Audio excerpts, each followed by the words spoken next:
राष्ट्र नायक की श्रेणी में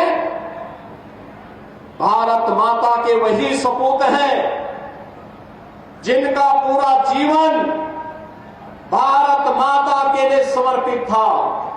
स्वदेश और स्वधर्म के लिए जिन्होंने अपना जीवन समर्पित किया, जिन्होंने घास की रोटी खानी मंजूर की, लेकिन विधर्मियों के सामने झुकना कभी मंजूर नहीं किया, उन राष्ट्र नायकों में महाराणा प्रताप का नाम आता है, छत्रपति शिवाजी महाराज का नाम आता है, गुरु गोविंद सिंह जी महाराज का नाम आता है। बहनों और भाइयों, स्वतंत्र भारत में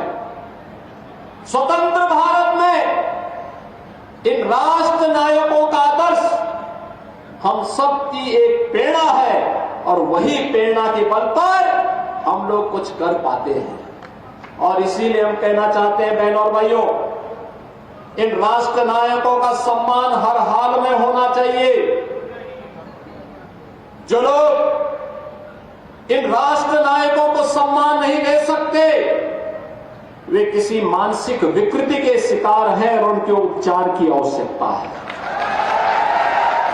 उनको व्यापक उपचार की आवश्यकता है, क्योंकि राष्ट्र नायकों का सम्मान किए बगैर वर्तमान पीढ़ी आगे नहीं बढ़ सकती, उनको एक नई प्रेरणा प्राप्त नहीं हो सकती।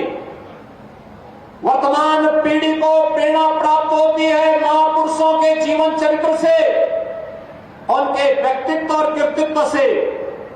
और महाराणा प्रताप ने अपने जीवन कालखंड में ही मेवाड़ राजवंश से जुड़े हुए वे सभी क्षेत्र जिन्हें कभी अकबर ने हड़पने की कुछ चेष्टा की थी, उन्हें वापस लेकर के अकबर को भी घुटने टेकने के लिए मजबूर कर दिया था। और इसीलिए तो हम कहते हैं कि नायक तो महाराणा है, महाराणा, अकबर नायक नहीं हो सकता। नायक छत्रपति शिवाजी महाराज हैं, जिन्होंने औरंगजेब को घुटने टेकने के लिए मजबूर किया और घुटते घुटते बेमौत मरने के लिए मजबूर कर दिया था।